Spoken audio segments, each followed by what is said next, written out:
انا دلوقتي جاي لك في تحدي عمرك ما هتعرف تحله خالص. يا عم خلص، انا عاوز 300 فلوس جنيه يا جدعان، وانت تحدياتك هبله. وانا قلت لك الكوبايه دي من غير ما توقع الميه 300 جنيه.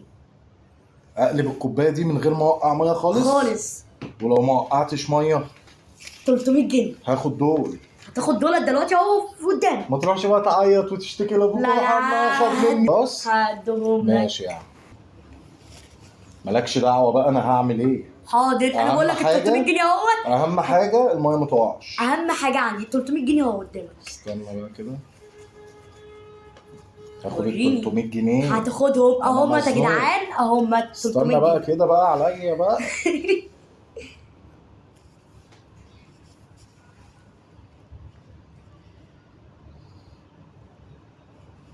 لا مش كده.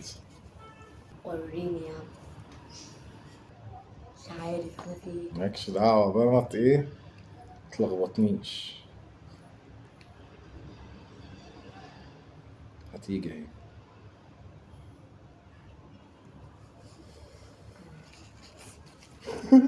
ايه ده بقى؟ لا ما تجيش جنب. مش هلبس. ما تجيش جنب حاجه. انا خايف منك، ال 300 جنيه دولت شقى عمري. شيل بس الفلوس كده عشان هاخد. امسك. اني خايف منك.